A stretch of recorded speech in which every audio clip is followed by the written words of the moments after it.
talking like you think you're royalty.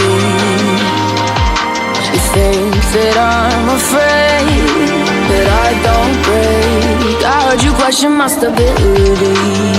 You think I'll fall just like a guillotine, but I am here to stay.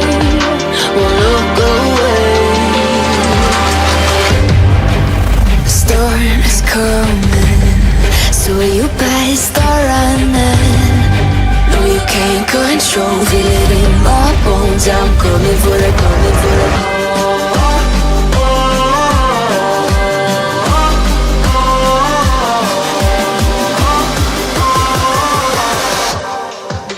I'm coming for the throne.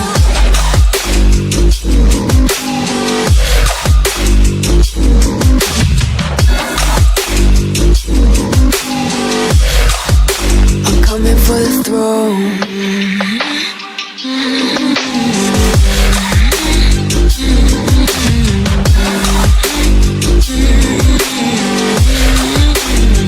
So you wanna be my enemy? You should've known I'd never kiss the rain. Ice runs in my veins, won't play it safe. I don't belong with your nobility. Who died and made you king of anything?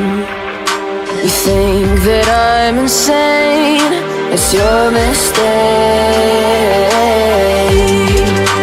Kingdoms rise and fall, I've come to take it all. I'll take it, I've come to take it. Kingdoms rise and fall, I've come to take it all.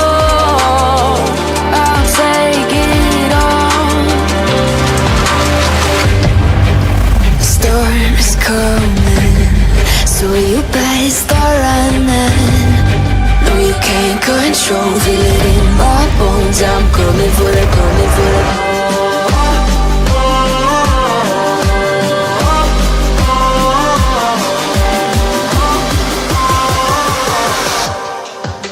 I'm coming for the throne.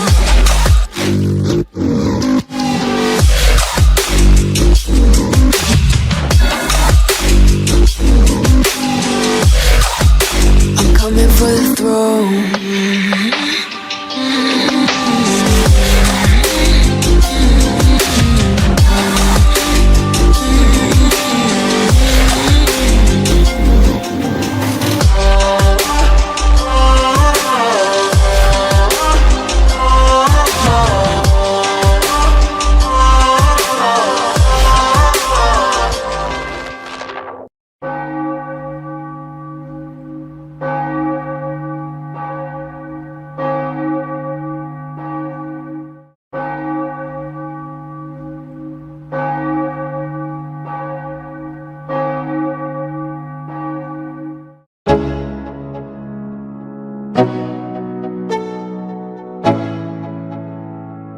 Let's go.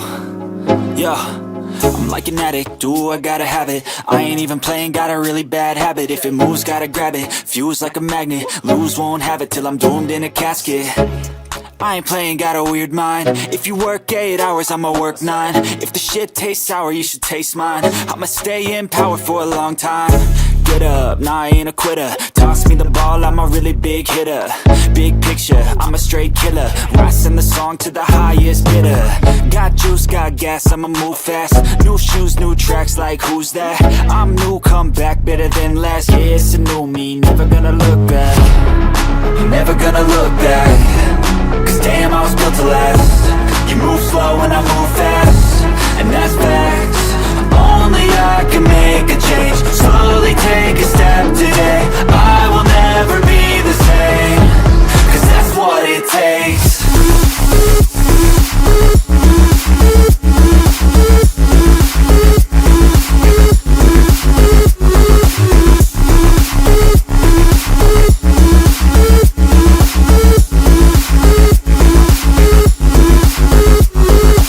I take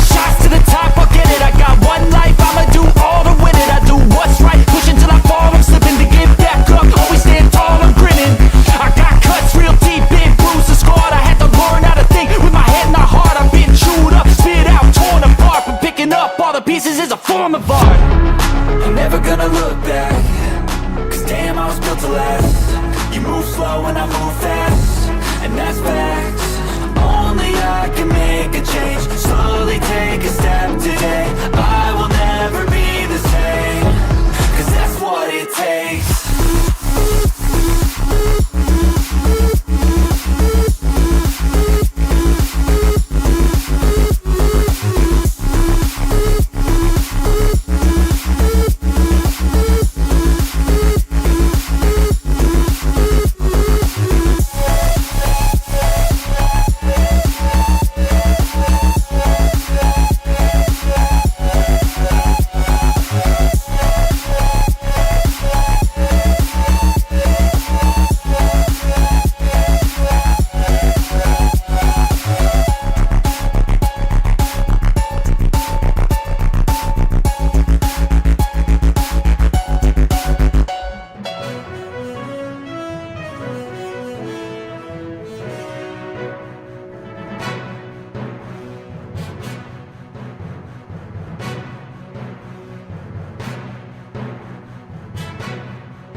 All right, y'all, happy Wednesday. Welcome back. We got the IMAX Earnings Call Q4 and full year 2025.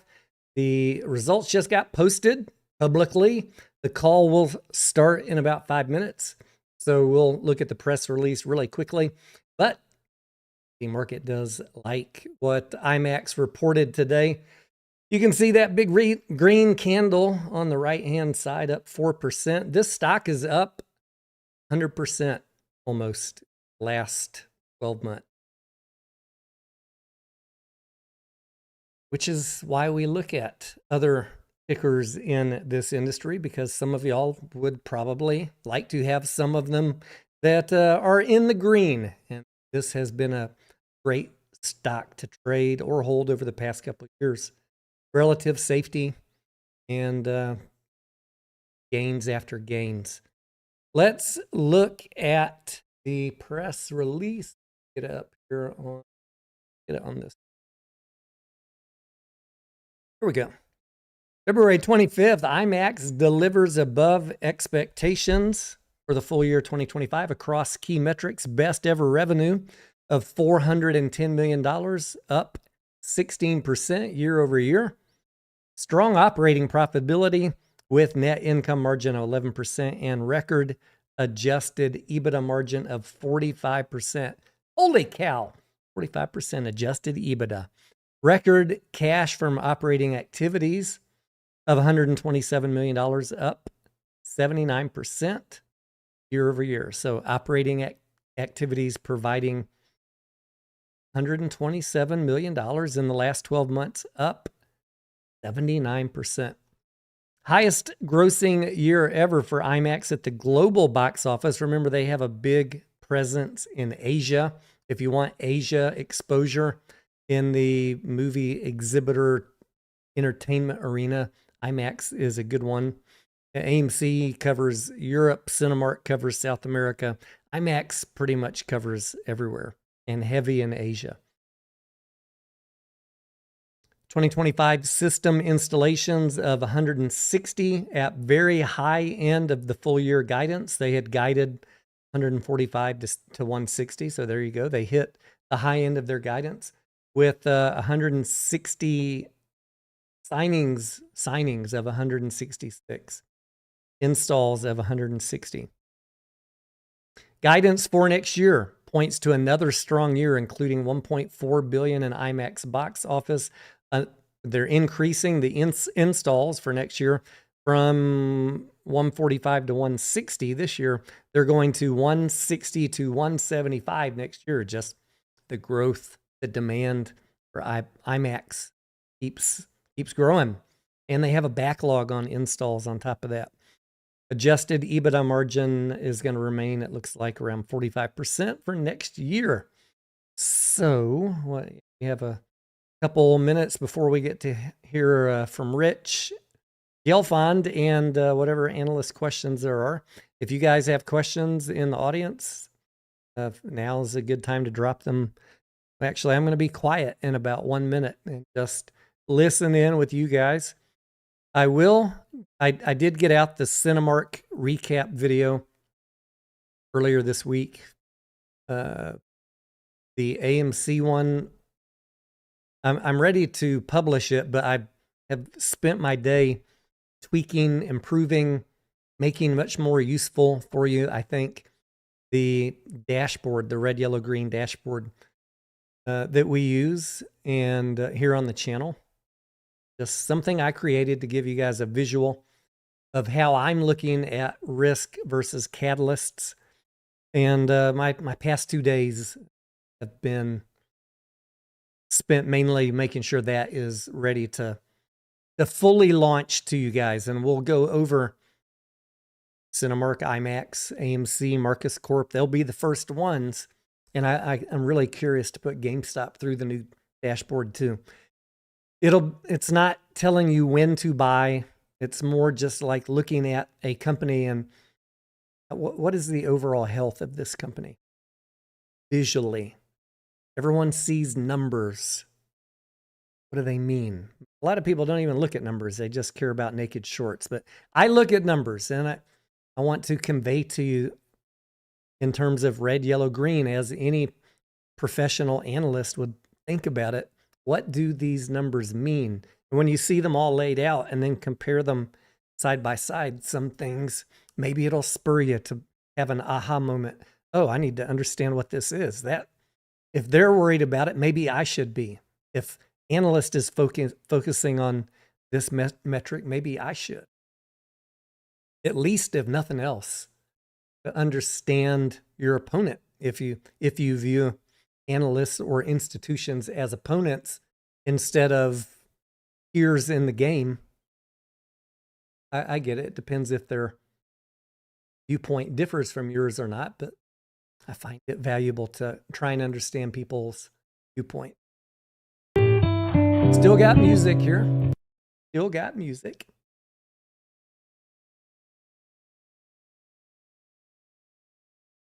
Rich Gelfond goes on to say the slate for 2026 is arguably the strongest they have ever seen, with a record of at least 12 filmed for IMAX releases worldwide, a highly anticipated offering of family films in a time where they are growing market share with family audience, and more international blockbusters than ever.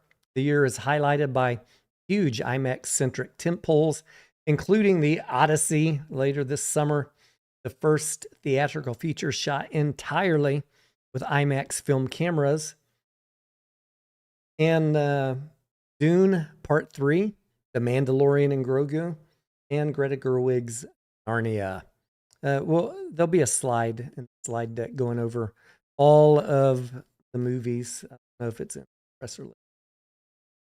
And if you're really a numbers nerd, IMAX, you know, the spreadsheet that I created for AMC where I do forecasting, IMAX provides a spreadsheet for you on their investor relations page. So you guys that really want to get really nerdy on the numbers, go check that out on the relations page. Presentation, there'll be a question and Here answer we go, session. To ask ladies. a question during the session, you'll need to press star 11 on your telephone. You will then hear an automated message advising your hand is raised. To withdraw your question, please press star 11 again. Please be advised today's conference is being recorded. I would like to hand the conference over to your speaker today, Jennifer Horsley. Please go ahead. Good afternoon, and thank you for joining us for IMAX's fourth quarter 2025 earnings conference call.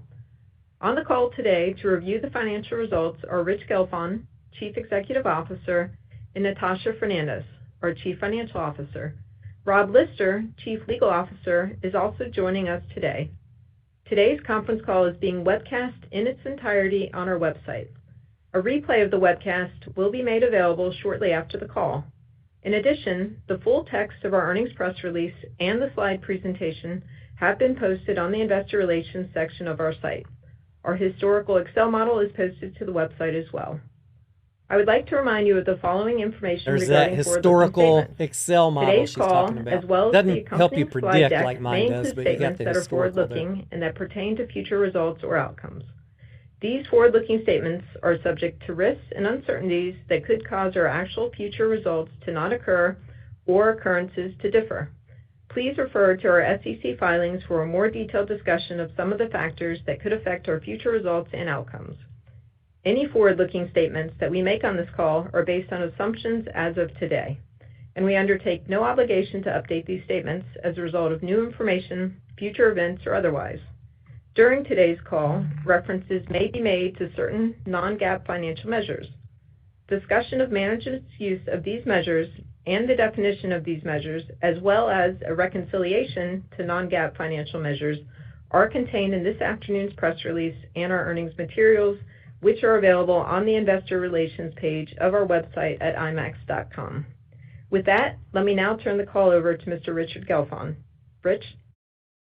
Thanks, Jennifer, and thanks everyone for joining us today as we review our results for a record-breaking year and look ahead to a very promising 2026. 2025 was a truly transformational year for the company, in which we firmly established IMAX as a premier global platform for entertainment and events. With a powerful position among out-of-home experiences and a content pipeline that continues to grow richer and more diverse. We finished with a record $1.28 billion in global box office, up 40% year over year. We captured our biggest share of the global box office ever, up 700 basis points year over year. We achieved our highest grossing year ever for local language films with $405 million worldwide, with 67 international releases from 14 countries, including 2 of our top 5 in Ne Zha 2 and Demon Slayer Infinity Castle. And we drove significant network growth with agreements for 166 new and upgraded IMAX systems and 160 systems installed worldwide, including 8% network growth in the rest of the world. We are an unqualified winner in a complex entertainment landscape. Signs of our impact are everywhere. Studios put IMAX front and center in their marketing campaigns, driving record indexing and enormous media value for our brand. The New York Times, Wall Street Journal, and Los Angeles Times have all published features highlighting our unique success. Our stock is among the best performers in global media and entertainment, up over 44% in 2025. And IMAX releases earned 58 Academy Award nominations, including 5 of the 10 Best Picture nominees.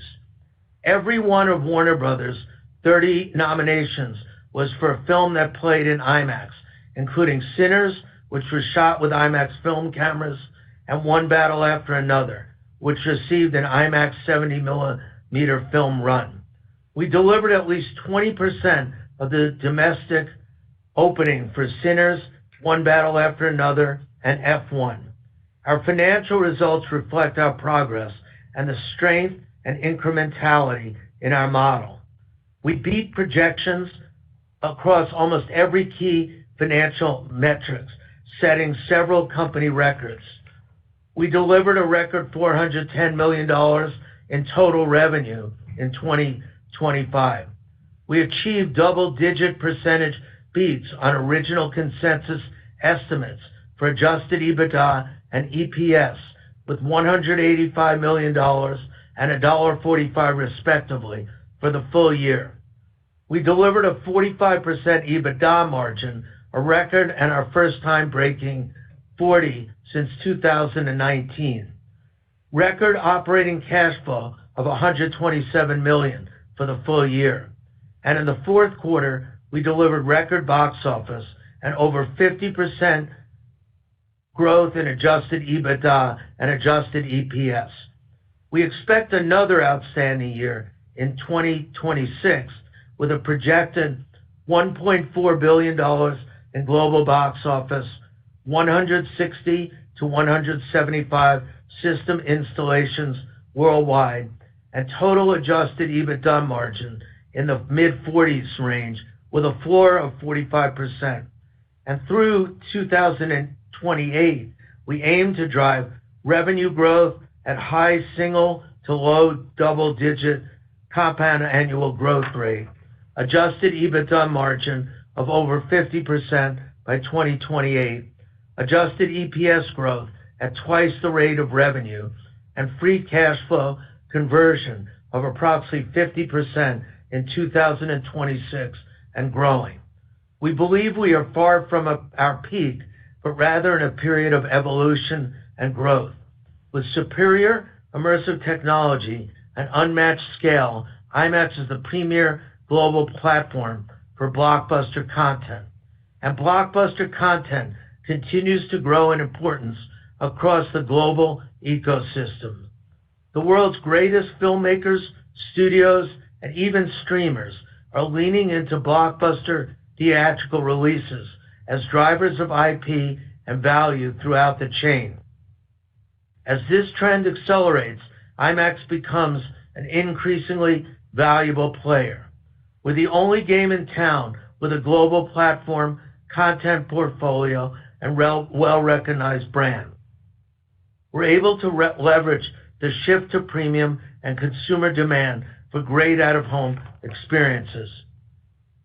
And with a very strong slate booking all the way into 2029 and an expanding total addressable market for IMAX systems, we are capitalizing on our strong position and delivering for our shareholders. The slate for 26 is arguably the strongest we've ever seen, highlighted by massive film for IMAX tentpoles, headlining a record of at least 12 film for IMAX releases worldwide, including Christopher Nolan's The Odyssey, the first theatrical feature shot entirely with IMAX film cameras. Tickets for select IMAX 70mm showings sold out a full year in advance, and we will have 40 film locations for Odyssey's debut in July. The Mandalorian and Grogu, the big screen debut of the massively popular Disney Plus former TV series from director Jon Favreau, who crafted the film with cutting-edge technology specifically for IMAX screens. Dune Part 3, the next installment in Denis Villeneuve's franchise, and the first of the series shot with IMAX film cameras. And next month's Project Hail Mary, a film for IMAX space adventure that is earning excellent buzz and will screen in IMAX 70mm across 16 locations, an indicator of strong indexing for recent releases.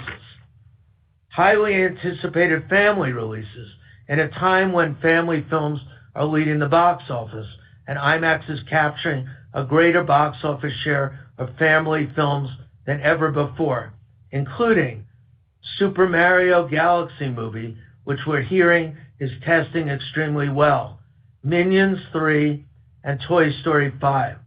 The previous installments of these films all grossed near or above $1 billion. A diverse collection of distinctive and filmmaker-driven releases that we believe hold real upside, from Michael to Zach Krieger's Resident Evil.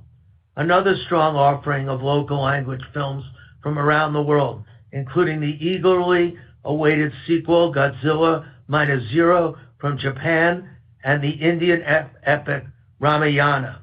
And finally, Barbie director Greta Gerwig's Narnia, a pioneering partnership with Netflix that we believe will deliver greater value to our exhibition partners. Furthermore, we are already 60% booked for 2027, with blockbusters including Top Gun Maverick and F1 director Joe Kosinski's Miami Vice, which will be filmed for IMAX. Star Wars Starfighter from Deadpool and Wolverine director Sean Levy. The film looks to be a throwback to the galaxy-spanning adventure of the original trilogy. The Thomas Crown Affair from Academy Award nominee Michael B. Jordan. Avengers, Secret Wars, and The Batman 2. And for 28, we look forward to being involved in Sam Mendes' groundbreaking Beatles 4-film event. With 2 months down in 26, we feel good about our projected box office for the year as we enter one of the most promising periods. Our global box office in January was up 16% year over year. Avatar: Fire and Ash extended our success with that franchise, earning more than $188 million in IMAX, our 6th highest grossing release of all time, and our highest indexing of the series, with 13% worldwide. The Chinese New Year holiday delivered $28 million on the strength of Pegasus 3, our biggest Chinese title since Ne Zha 2. And we continue to diversify our content slate, securing an agreement with Apple to stream live broadcasts of Formula One World Championship races to IMAX locations this season and delivering a very successful exclusive opening of Baz Luhrmann's Elvis doc, Epic. We also continue to drive strong system sales and network growth worldwide, particularly in underpenetrated, high-value rest-of-the-world markets, where we installed a record 118 systems in 2025. We now work with more exhibition partners globally than ever before, 257 in total last year, up 28% over 2019. Surging demand for IMAX supported an expansion of our total addressable market to nearly 4,500 total zones worldwide, double our current systems in operation and backlog. To capture that opportunity, we're executing against a 4-pronged strategy. 1, focusing on high-growth, underserved markets. We've had tremendous success here, driving our biggest year ever for sales and installations in Japan in 2025, tripling our network in Australia since 2023, and making strong progress in France and Germany. 2nd, continuing to unlock new opportunities in North America. Domestic is an engine of growth for us, with new and existing partners alike, dispelling the notion that this is a fully mature market. In 2025 alone, we struck agreements with each of the biggest exhibitors in the U.S., AMC, Cinemark, and Regal, that advance key strategic priorities, including new locations in Los Angeles and New York with Regal, and 3 new IMAX 70mm film locations with Cinemark. 3rd, identifying opportunities to add a 2nd IMAX location in high-performing zones. For all our success with marquee locations in major metropolitan areas, we are still deeply underpenetrated in many, presenting an opportunity to grow within our best market centers. For instance, we have only 5 IMAX locations serving a population of 1.6 million people in Manhattan, including our first new location in 15 years, set to open in Battery Park. And we see a lot of opportunities in metropolitan areas, including Chicago, Boston, San Antonio, and San Jose, among others. And lastly, finally, we continue to explore innovative deal structures that leverage our liquidity. Given our strong balance sheet and momentum, we can help our partners get more IMAX into their circuits quickly. Through upfront capital expenditures that pay for themselves, given our strong market share gains and the impressive film slate lying ahead. In sum, 2025 was a transformational, record-breaking year for IMAX. We exceeded our targets for financial performance and finished with a strong 4th quarter. We drove great results for our exhibition partners, breaking box office records as fans, filmmakers, and studios clamor for more of the IMAX experience. We continued network expansion with significant runway to grow further, even as we capture a record share of the global box office. In every way, we've leveled up our performance. With an incredibly promising slate locked in for the next several years, we continue to believe the best is yet to come. We're focused on strengthening our position, executing with financial discipline, providing the most immersive entertainment experience on the planet, and delivering for our shareholders. Thank you all, and now I'll turn it over to Natasha. Thanks, Rich, and good afternoon, everyone. In a time of limitless entertainment options and more discerning global audiences, IMAX delivered record fourth quarter and full year results, exceeding our guidance and street expectations across key measures. Fourth quarter box office was $336 million, up 16% versus the prior Q4 record, driving full year box office to $1.28 billion. We captured a record 3.8% of global box office, up 700 basis points year over year, underscoring the increasing value the IMAX platform delivers to exhibitors and to the broader industry. Strong demand for the IMAX experience also drove us to the high end of our installation guidance, with 160 systems installed in 2025, up 10% year over year. As we keep our focus on delivering value for shareholders, from a profitability perspective, our operating leverage resulted in an adjusted EBITDA margin of 45% for full year 2025, above our guidance of low 40s%. And adjusted EPS reached a new full year record of $1.45, an increase of 50 cents year over year. Importantly, these results translated into our highest ever cash from operations of $127 million, with cash conversion directly benefiting from the margin expansion. Our standout 2025 financial results once again illustrate the uniqueness of IMAX's operating model and position as a leading entertainment platform. And we believe the momentum is carrying into 2026 as we look toward the exceptional slate. With all the major tentpole Hollywood releases still in front of us, many with breakout potential, we believe we are well positioned to achieve another year of strong performance. We expect IMAX box office will build through the year, with Q1 representing the lowest box office quarter. Specifically in China, we expect a more balanced year, as opposed to 2025, where 46% of China's box office was in Q1, as two of the larger local language titles, Once Upon a Time in the Middle East and Penghu, did not make it into Chinese New Year and will likely release mid to late this year, along with there being a more balanced and compelling Hollywood release setup for Greater China. Taking a closer look at our Q4 and full year 2025 results, we had a strong close to 2025, with fourth quarter revenues up 35% year over year, which drove us to a full year revenue record of $410 million, an increase of 16% over 2024's full year revenue of $352 million. Gross margin continues to grow faster than revenues, clearly demonstrating the value proposition of our business model, which enables a high level of incremental profit flow-through as we scale our platform and box office growth. Q4 gross margin was at a 58% margin, a 540 basis point improvement over the prior year period, while full year gross margin was $246 million at a 60% margin, up 600 basis points year over year.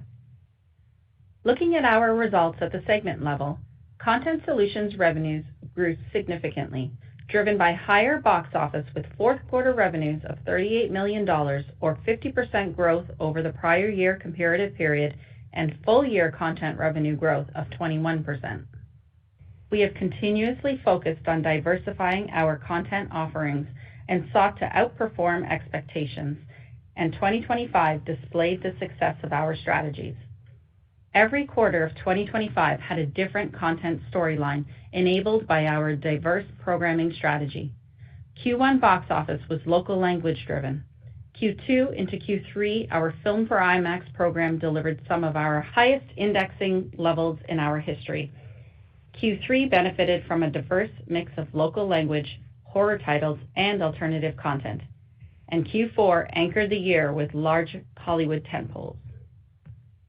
Fourth quarter Content Solutions gross profit was $22 million, while full-year Content Solutions gross profit of $100 million grew 50% year-over-year, more than twice the rate of revenue, actualizing the proof point of the significant operating leverage in our model. As a result, we delivered a 66% gross margin for 2025, a substantial increase of 1,260 basis points from the 53% in 2024. Turning to our Technology Products and Services segment, fourth quarter revenues were up 32% year-over-year with a gross profit margin of 58%, up approximately 500 basis points year-over-year, while full-year revenues for the segment grew 16% with a gross profit margin of 57%, up approximately 400 basis points year-over-year, driven by higher systems installed under sales arrangements, growth in box office driving a higher level of rental revenues, and increasing maintenance revenue associated with a growing network. In the fourth quarter, we installed 65 systems, up from 58 last year. For the full year, installations reached 160 systems at the high end of our guidance, driving 3.5% growth in our commercial footprint, led by 4% growth in our domestic network and just over 8% in the rest of world, a very strong result reflecting our growth prioritization. We're expanding in the strongest box office markets, including in the U.S., Japan, France, and Australia. Japan grew almost 20%, while Australia more than doubled its footprint. We believe growing in our strongest markets will both scale our platform and meaningfully increase our network productivity.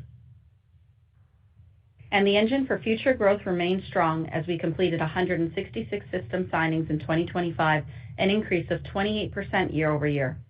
More than 25% of the signings were signed and installed in the same year, reflecting the demand by our exhibitor partners to get IMAX locations quickly up and running to capitalize on the strengthening IMAX slate. We expect the same dynamic in 2026, given the outstanding film slate in front of us. Turning to operating expenditures, defined as research and development and selling, general and administrative expenses, excluding stock-based compensation, was $29 million in the fourth quarter and $118 million for full year 2025. Full-year operating expenses increased only 1% year-over-year, a much lower rate than the 16% growth rate in revenues, reflecting continued expense and cost discipline that helped to offset the impact of inflation and continued investment in the business. We will continue in 2026 to focus on optimizing our uses of technology and evaluating work processes to enhance productivity across our business as we aim to crystallize a high level of flow-through to gross profit and to the bottom line. Included in Q4 results is $22 million of one-time charges, $15 million for the strategic repurchase of over 99% of the convertible notes due 2026, and $7 million resulting from a non-cash goodwill impairment of the legacy SSIMWAVE business associated with the monitoring of content quality. We continue to lean in on our core business, where we see tremendous opportunity to gain share and expand the network. We have been repositioning our streaming and consumer technology business to enhance our differentiation, particularly in support of live streaming content across the IMAX platform, as well as the evolution of our core DMR and system technologies. With this shift in strategy, we have also been reviewing and optimizing the cost structure of the SSIMWAVE business. Overall, our strong operational performance led to record full-year total consolidated adjusted EBITDA of $185 million.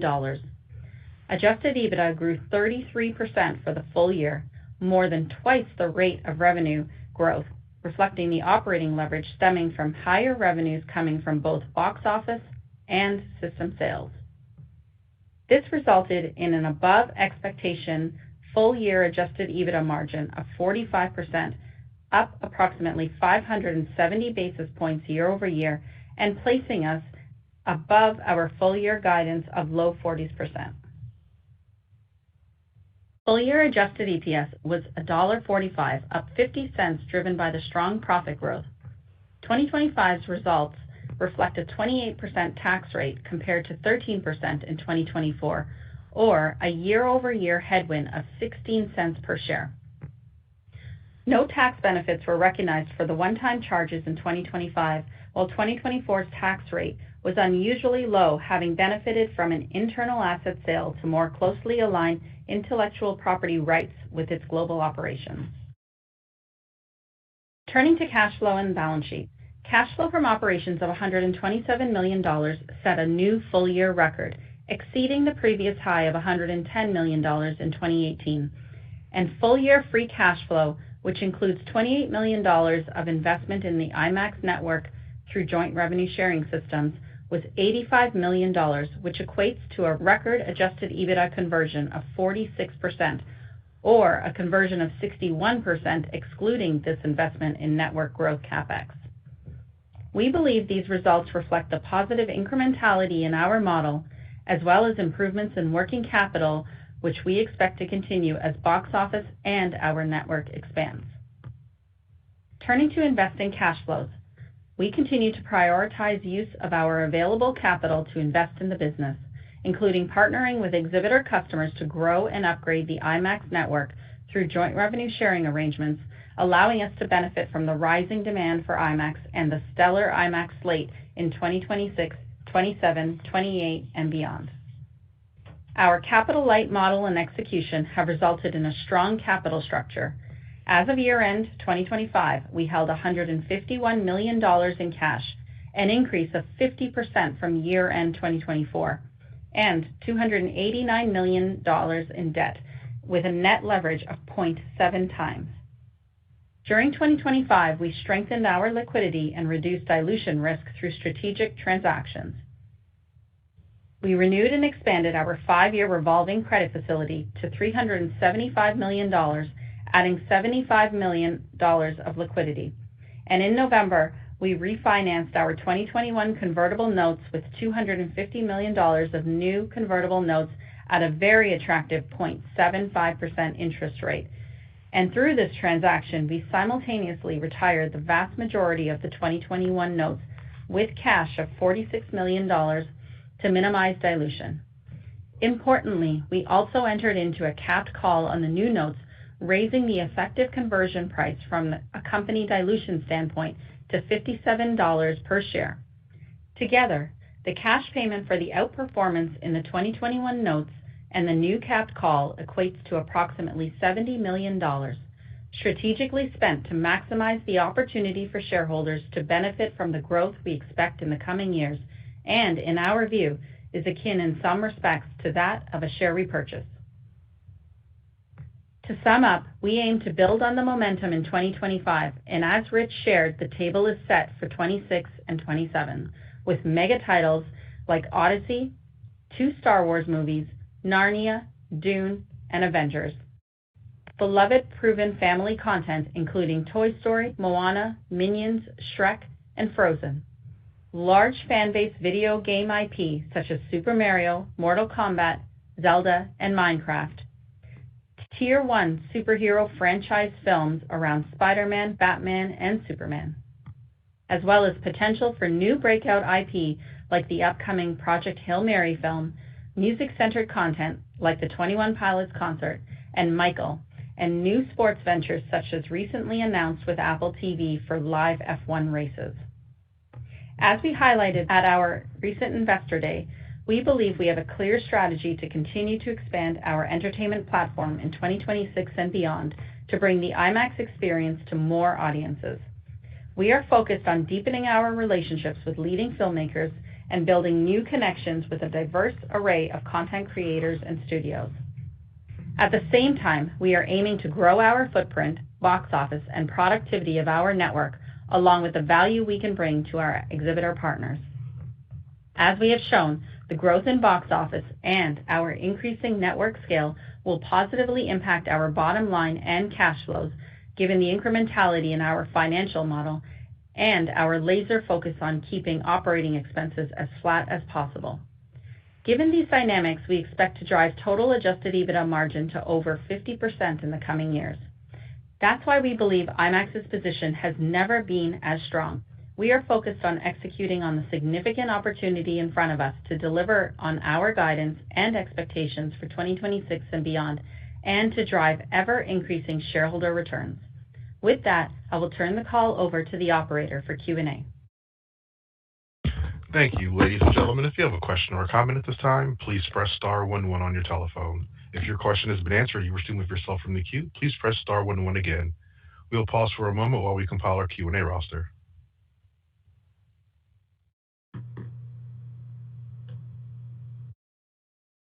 Our first question comes from Omar Mijas with Wells Fargo. Your line is open.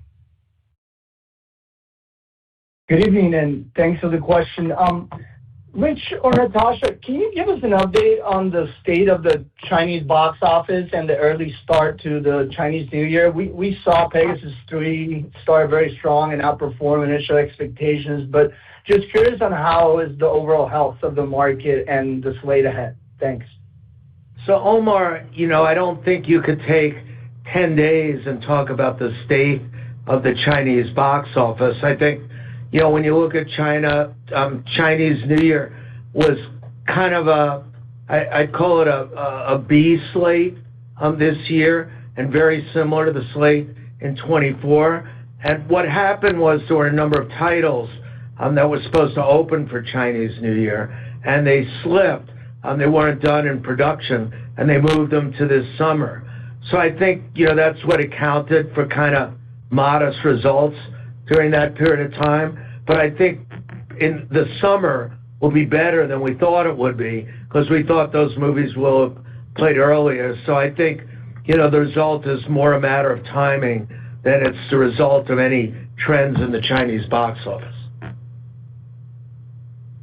That's very helpful. And maybe my second question on local language and alternative content. You guys had a record year in 2025 with over $400 million in box office. Recently announced a new deal with Apple to air F1 races, and based on your investor presentation, looks like you have a big slate ahead. So how much runway does IMAX has to drive local language and alternative content box office alongside Hollywood content? Is there a certain limit to the growth of non-Hollywood content box office? Well, I don't think we think about it in that way, Omar. I think we try and program the best content for a particular market throughout the year. So, I think one thing you're asking is, are you too stocked with Hollywood films where you can't do a lot of foreign language films? But again, it depends when things are scheduled, how they're performing. We might slide something in if something's underperforming, or move something if it's overperforming. But there are a couple of very big international films this year. One is called Ramayana, which is an Indian film that the director and producer are preparing for global release later this year. And again, I don't think anybody said, well, we have Ne Zha this year, last year. So you just don't know how they're going to break out. But I believe there's enough runway and enough space to accommodate more in number of international films, the local language films, than we had last year. And we're pretty comfortable with how they look at the moment going out. I think, that's going to continue to be an important part of our business. Great. Thank you very much. One moment for our next question. Our next question comes from Eric Wold with Texas Capital Securities. Your line is open. Thank you. Good afternoon. A couple questions on kind of just pricing. I know it's kind of come up in the past, Rich or Natasha. I know you can't directly control ticket pricing with your exhibitor partners, but can you talk about what you've seen maybe over the past year, kind of maybe an average ticket price increase for IMAX showings as exhibitors, look to take advantage of kind of this shift in moviegoer demand? And does any expectation for additional increases play into your box office outlook for 26, or could that be an incremental upside driver if they do kind of play into that demand with additional price hikes? So I'm not sure what the numbers were for 25, Eric, but I do know that for 26, we've been, again, we can't tell the exhibitors what price to charge. That's their decision. But I think given the strength of the slate, and especially the number of event films coming out this year, like Mandalorian, like Dune 3, like Odyssey, that there is potential for price increases in there. And, I think especially if you also look at the film releases coming out, I mean, historically, the exhibitors charge the same for film as they charge for digital, and even coming out soon is Hail Mary in about 16 film locations. So I think there are definitely instances where I think you could push the price higher. And, if we ran theaters, we would certainly do that. And, I'm hoping that at least where there are films in great demand, of which there are a lot this year, that the exhibitors would choose to test that. And then just to follow up on that, as you build out some of these emerging markets that are maybe a little bit newer to IMAX screens and build them out, can you talk about what you typically see with the exhibitor partners there on their pricing? Do they tend to be a little more conservative, given the consumer may not be fully aware of the IMAX product as much as more developed markets, and they kind of ramp pricing from there? Or do they tend to be, I don't want to say aggressive, but maybe as aggressive as other developed markets at the get-go? Well, we provide them as part of the sales process with what the IMAX premium is in different countries around the world. So, I mean, they're aware, and that's one reason they buy in, because they understand the price premium. And they understand it more as a percentage than an absolute number, because obviously in India, the ticket price could be different than it's going to be in Japan. So they have the tools to do that. And I think the trend we've noticed is, depending on the country, they charge a similar premium than they would somewhere else. So that's not really an issue. I think they understand how to maximize their profit. Perfect. Thanks, Rich.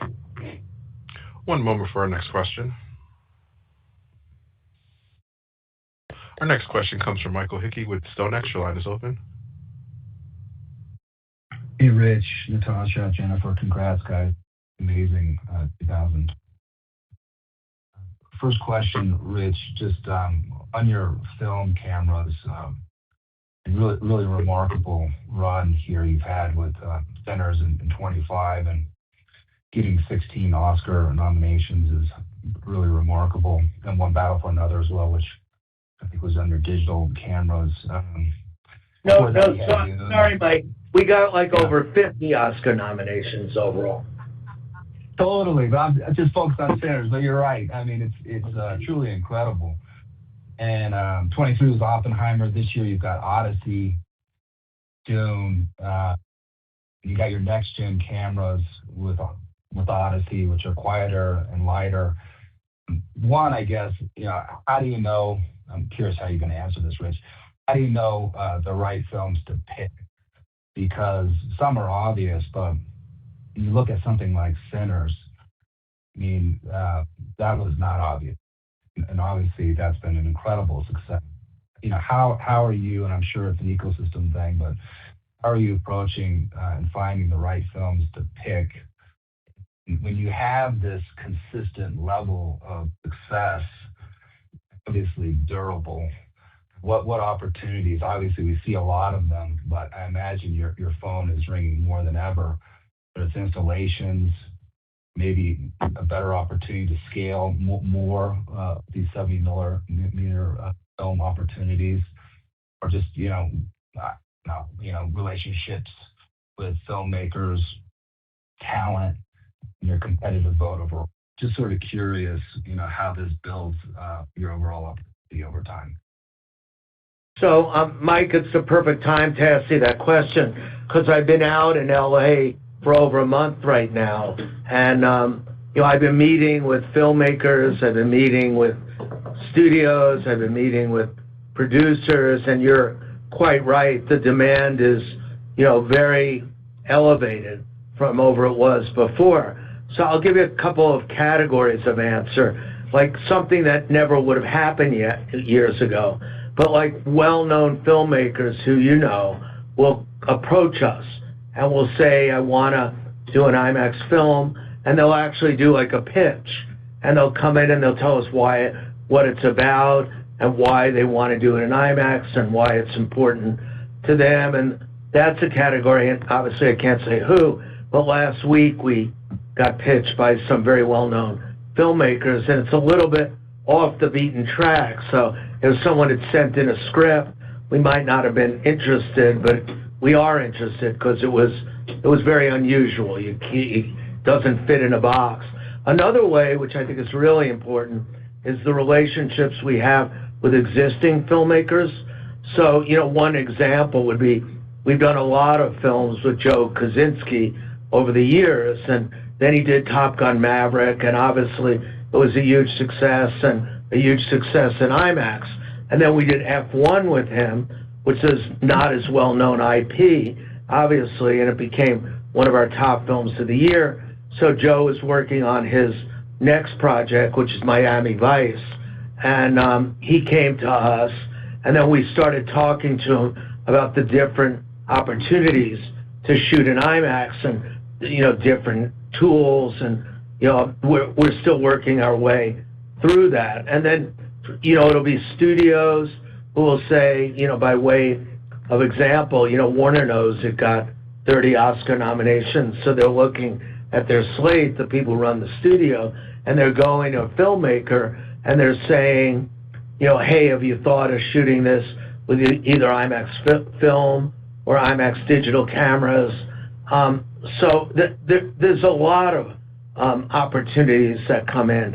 And I think maybe the most promising one is the filmmakers who work with us before and film for IMAX and their, desire to use IMAX technology. So, there are a lot of ways, but, having spent the last month with a level of meetings that I'd never seen before, and the types of talent coming in and executives, there's lots of projects coming in.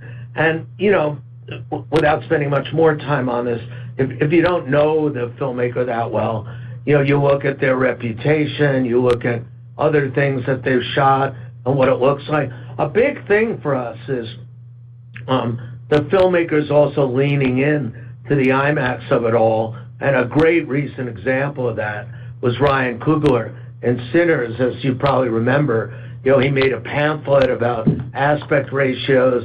He talked a lot about IMAX everywhere he went, and that really helped a lot. So it's all of the above. Nice. Thanks, Rich. The second question, big film for you, Narnia. Very important film, very important partner, and I think with anyone you sort of cracked it here, seems like with. Just curious, as you continue to, with Ted or whoever on the team you're talking with, do you get the sense that they're more motivated, Rich, to make this movie a success? Do you also feel like,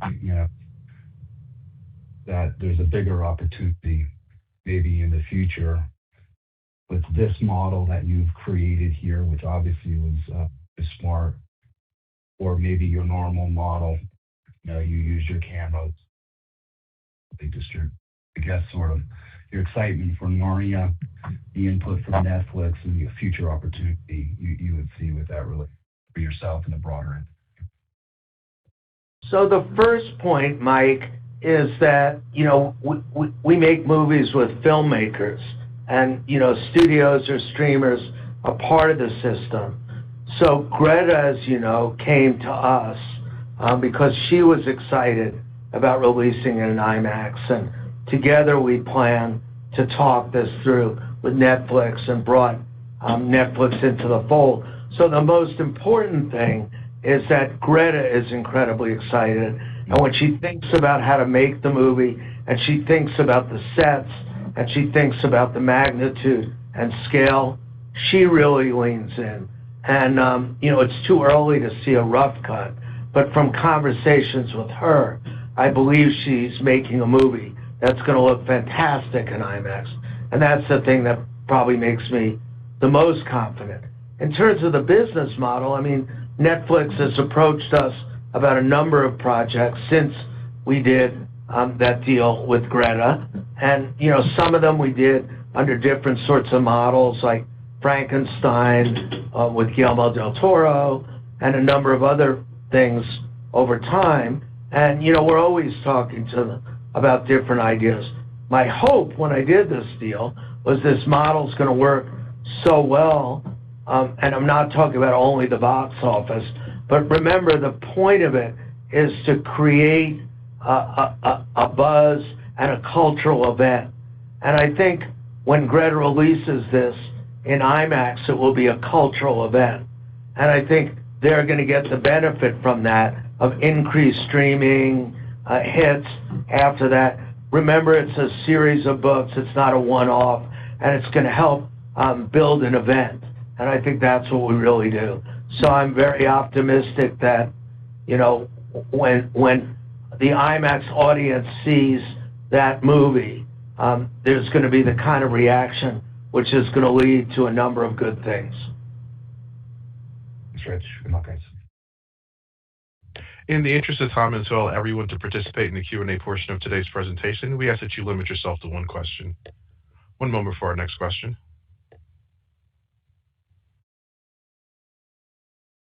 Our next question comes from Chad Beynon with Macquarie Capital. Your line is open.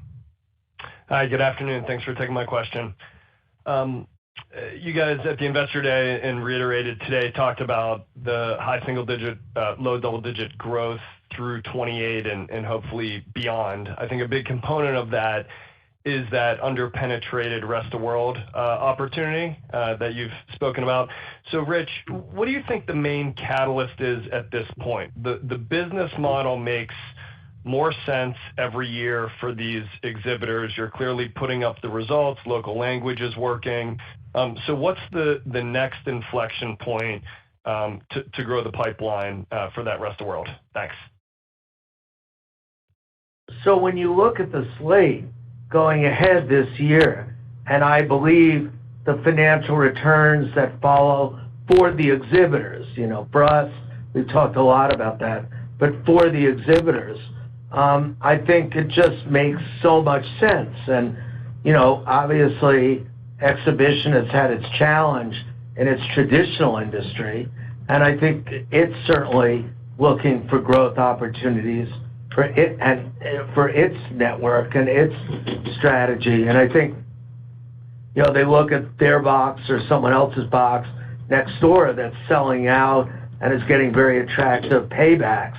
I think that's going to have a big influence. And, using some examples for markets in Japan in 2025, the per-screen average was up an enormous amount from 2024.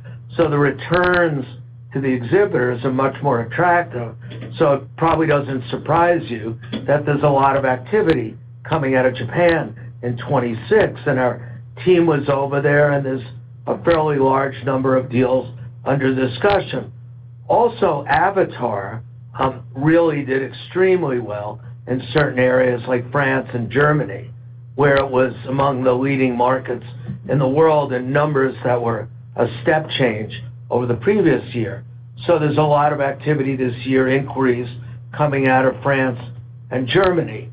So I think in general, it's looking at performance and trying to replicate it and bring it forward. But then, you add some kind of obvious things like the slate this year, and, there's lots of movies, as I said in my prepared remarks, whether it's Mandalorian or whether it's Odyssey or whether it's Dune Part 2.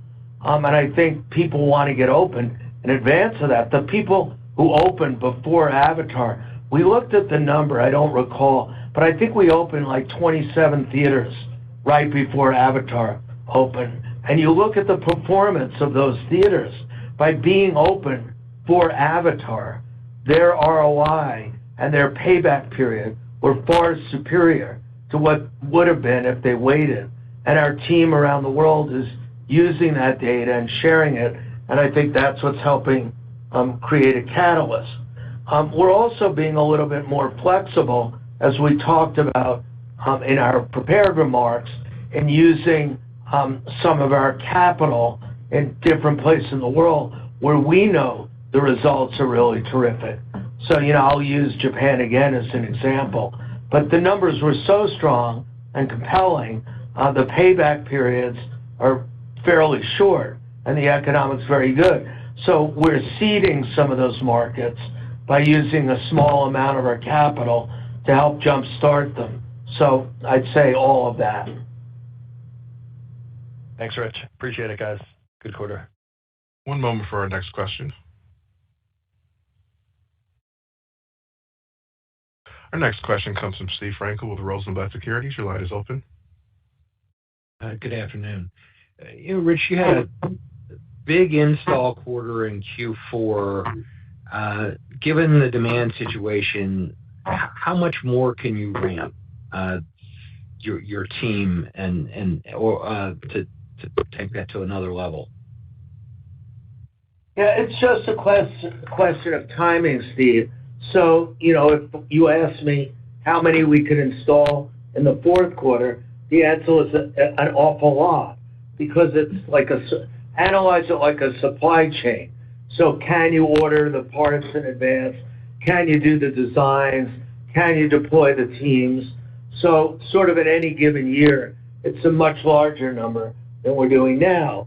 If you said to me, people want to open for Hail Mary in 3 weeks, it's more difficult to do that. But over the longer term, I never use the word infinite, but you certainly could open a lot more if you wanted to. There's not much constraint on that. Okay, great. Thank you. One moment for our next question. Our next question comes from David Joyce with Seaport Research Partners. Your line is open. Thank you. Given that you've got a lot of cash on your balance sheet now, how are you seeing your mix of sales versus JRSAs this year? Given that you've got more of that cash and it's a strong box office year, how are you thinking of the relative ROI between those approaches? Thanks. Hi, David. We see it as lots of opportunity for us to use our balance sheet, and we talked about it at Investor Day as well, but the opportunity to look at those top-performing zones and could we help the installation go faster by essentially seeding the money, as Rich was just talking about, and in return getting some sort of change in our deal type as well, or change in our standard economics, so that we could get that return as well, but have the theaters open earlier. And I think that that's the opportunity that we have with this strong balance sheet, with our liquidity position sitting at $550 million. It is a significant opportunity in front of us to roll out our backlog at a faster pace and also look at more opportunities. And, we talked about it at Investor Day of, second screens or top performing locations, flagships.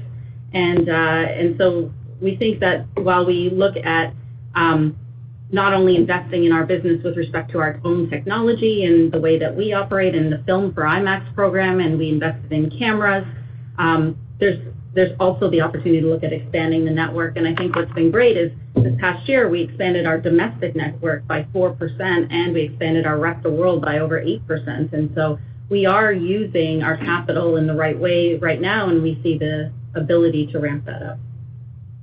Great. Thank you. One moment for our next question.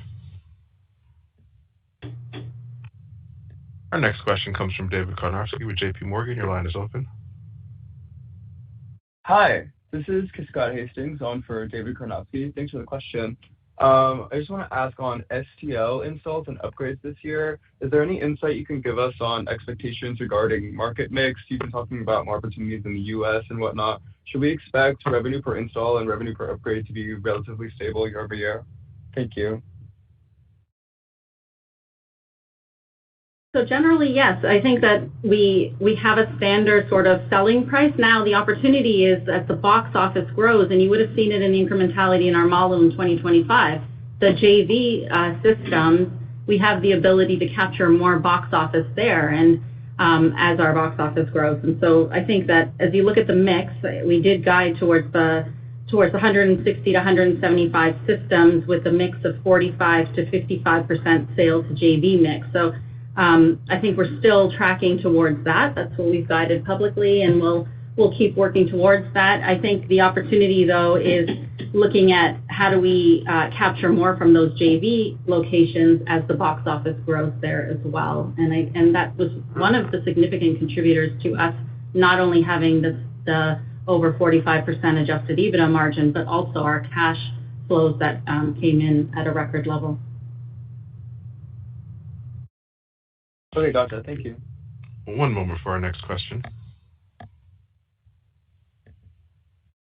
Our next question comes from Eric Handler with Roth Capital. Your line is open. Good afternoon. Thanks for the question. Just sort of a follow-up to that last question. Wonder if you could talk about how you're thinking about capital allocation at this point. You don't have debt due until 2030. You should have, more free cash flow than last year. How are you thinking about buybacks?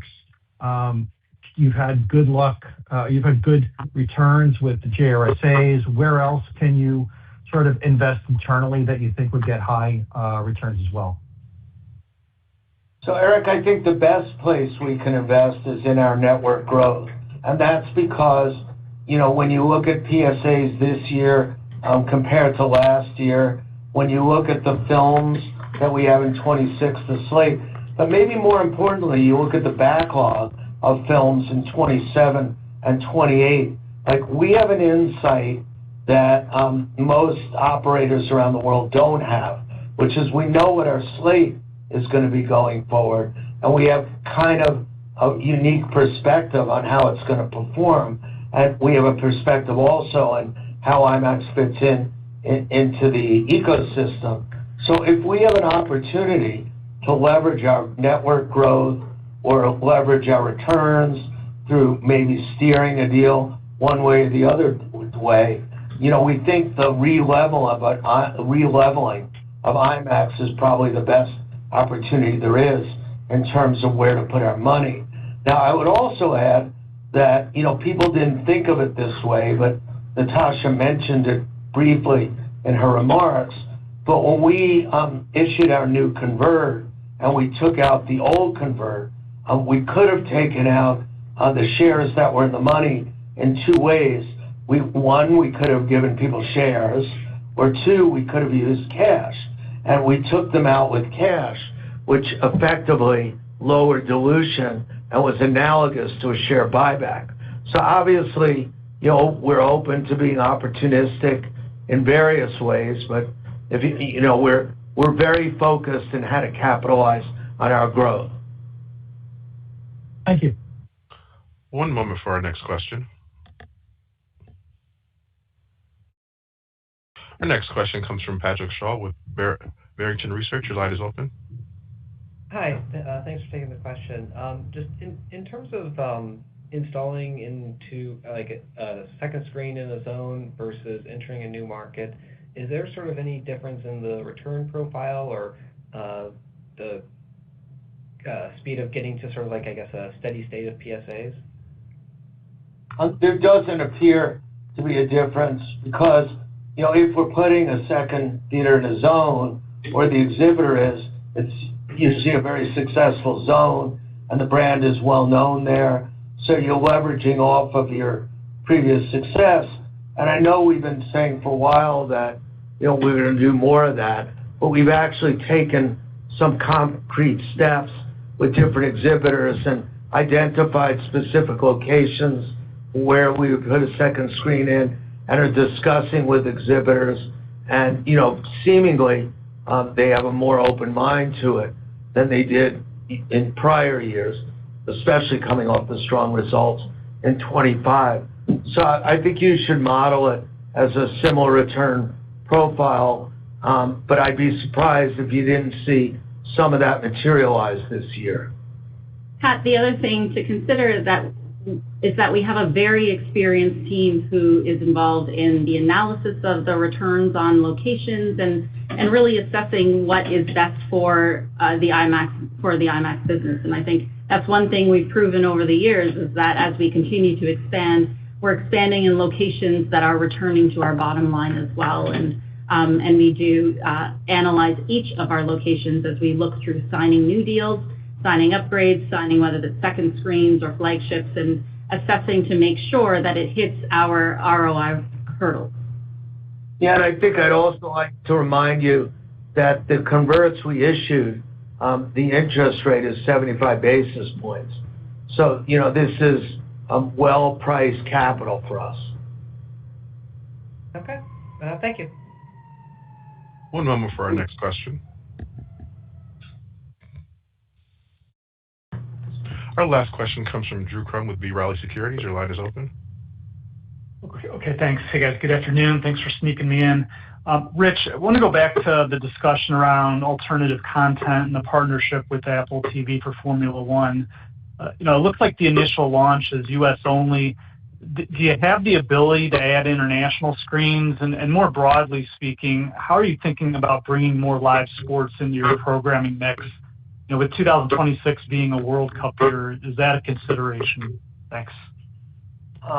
Sure. So the answer is the international, your first part of your question, with F1, Apple only controls the North American rights, so we made the maximum deal we could have made with Apple.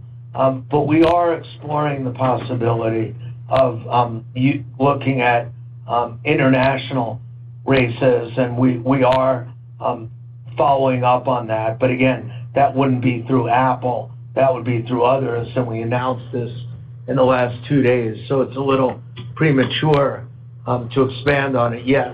But yes, we would be interested in finding a way to expand that. In sports, we've been offered a lot of opportunities in all kinds of different sports. But, sports is complicated. It's got to be the right formula. It's got to be the right match with the IMAX experience. These rights issues, as you know, are very complicated and expensive. So you've got to model it through and see which sports have a good return and which don't. We have had some discussions about the World Cup. But again, there's interesting issues there because the finals of the World Cup are on the same weekend that Odyssey opens. So, it's not, you can't just stick your finger in the air and say, oh, that would be a good idea. There's complicated issues around all of these. But again, there's a lot of interesting things going on, and stay tuned. I think some of them will come to fruition. Okay, thanks, Rich.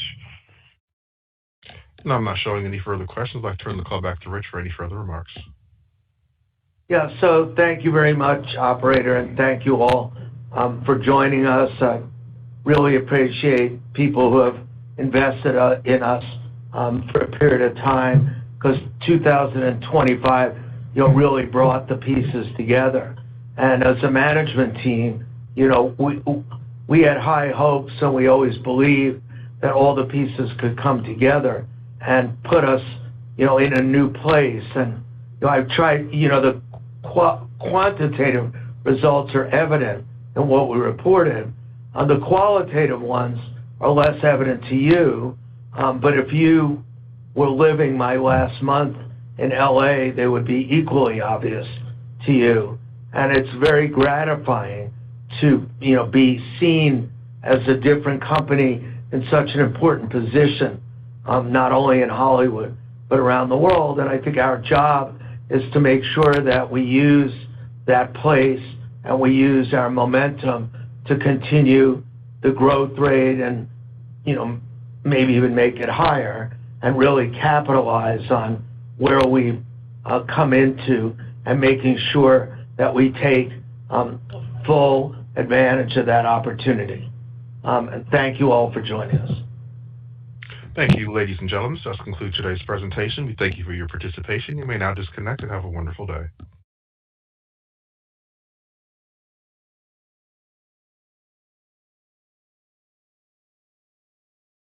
All right. A lot of good news coming out of IMAX. I'll do a recap video in the next day or so. I got to get the AMC one out, then we'll get the IMAX out. 5-minute video or so for those of you who don't want to listen to a 1-hour live stream or a call. And don't forget, tomorrow around 10 a.m. Central, I believe it's already scheduled.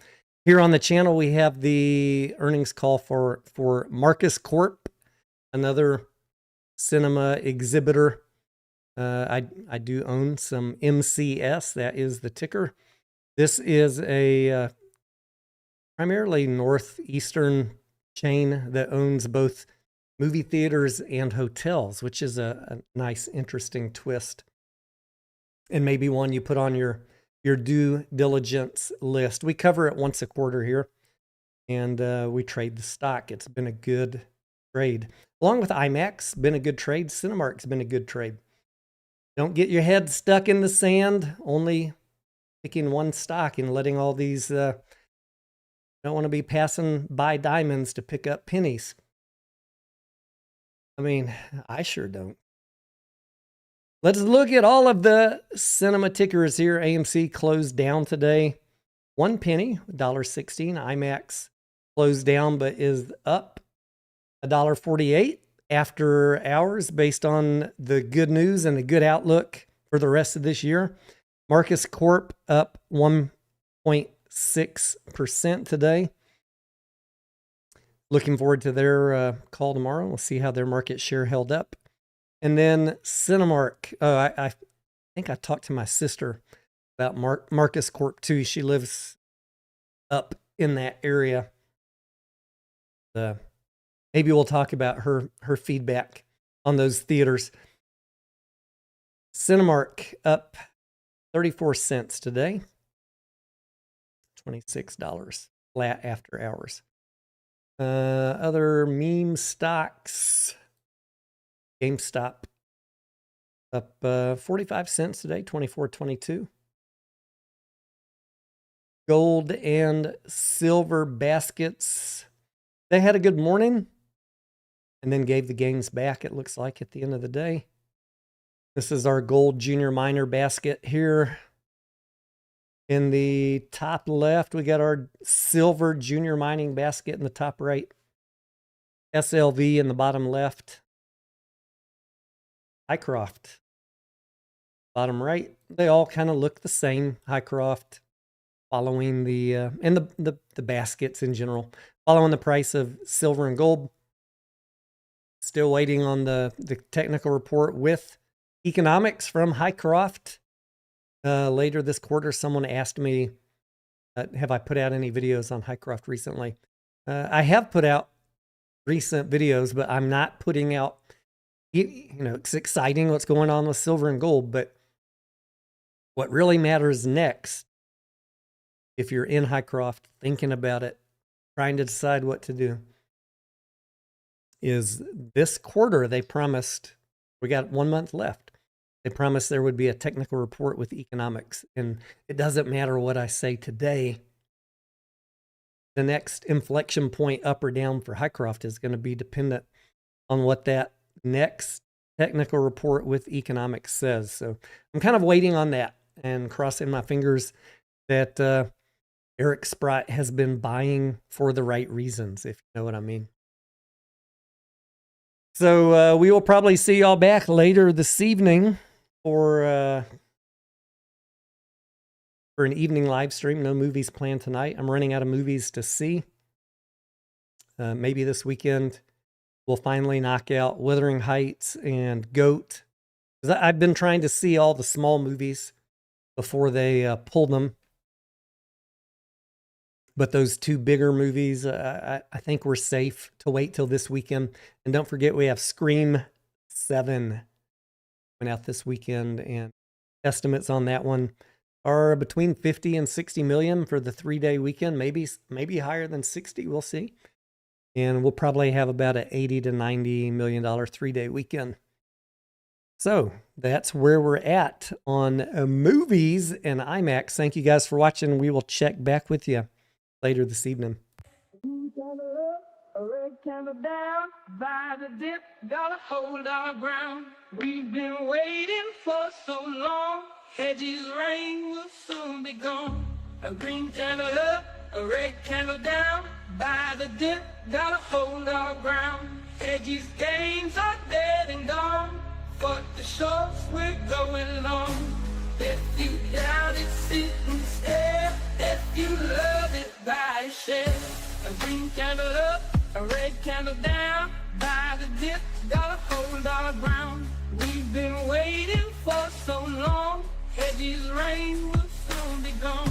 A green candle up, a red candle down, by the dip, gotta hold our ground.